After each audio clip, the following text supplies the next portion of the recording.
So just to give you the reason why I went to power spectral density here, if I stayed in the time domain, it's theoretically possible to figure this out. But then I would need RW of 0. What's RW? Well, it's the inverse Fourier transform of that rectangle, which is a sinc function. So I'd somehow have to figure out that sinc function and then get its value at 0, which is a lot more annoying than the rectangle. So SW of j omega is this. It's this rectangle with amplitude n0 over 2 and width between pi over minus pi over ts and pi over ts.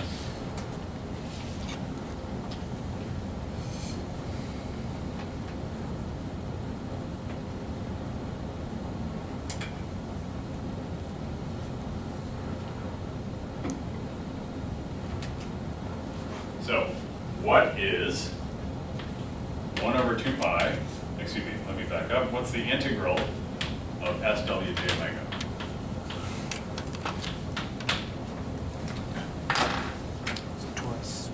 Twice pi over ts into... twice pi over ts, because that's the run. Yeah. So this is a rectangle, so I want to know the area of this rectangle. So 2 pi over ts times n0 over n0 over 2.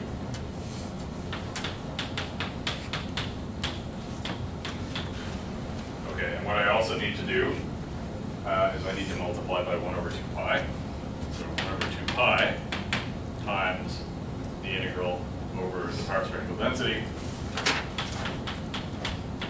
This 2 pi cancels with this 2 pi, and I get n0 over 2 ts.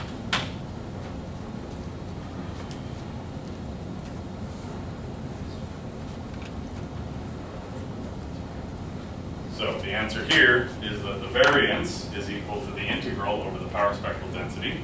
That's a property of power spectral density.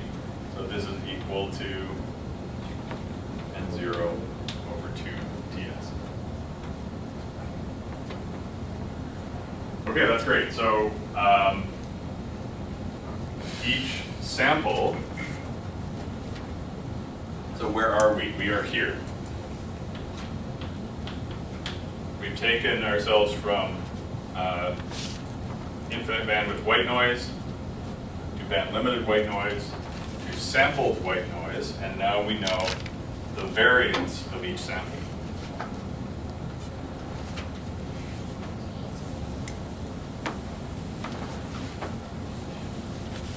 Not quite done.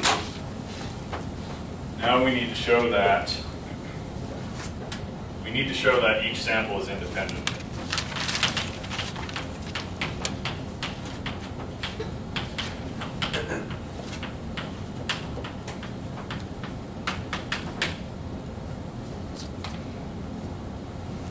If the samples are not independent, then we have a much harder job of analyzing this system.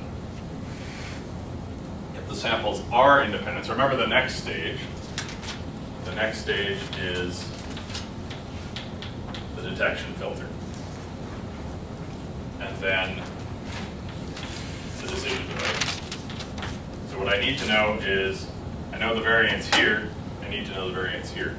If the samples are independent, it's very easy to calculate the variance here because the sum over independent random variables, you just add their variances together. If they're not independent, it's very difficult to calculate, or it's much more difficult to calculate the variance here.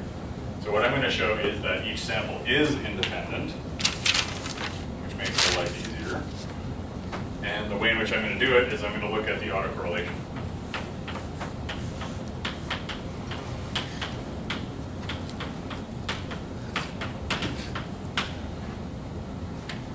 Okay, so remember, look at the autocorrelation of W of t. So remember I calculated this, SW of j omega. How do I get from there to the autocorrelation?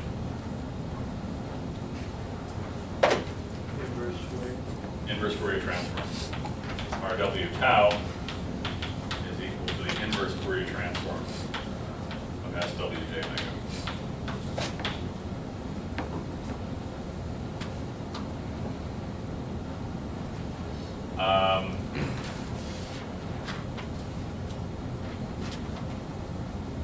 So S WJ omega is a rectangle that looks like this.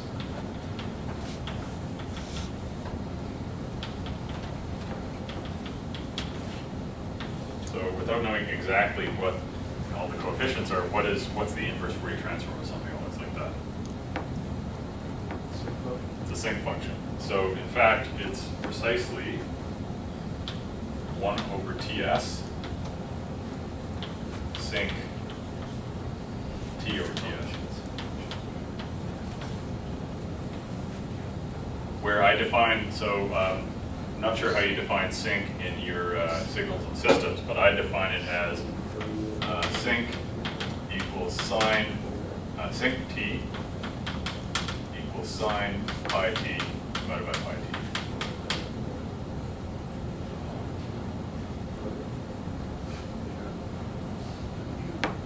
Okay, so remember autocorrelation comes from correlation. So what we said about the correlation between two zero mean random variables, if they are independent of each other, then what's the correlation? Zero. It's 0. So if the autocorrelation is 0 for certain values of tau, what might that tell us about the random process at those gaps of tau?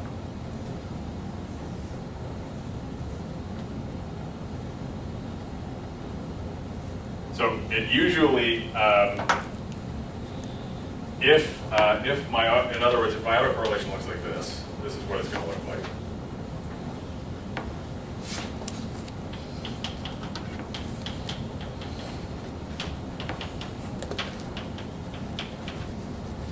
So if I look at,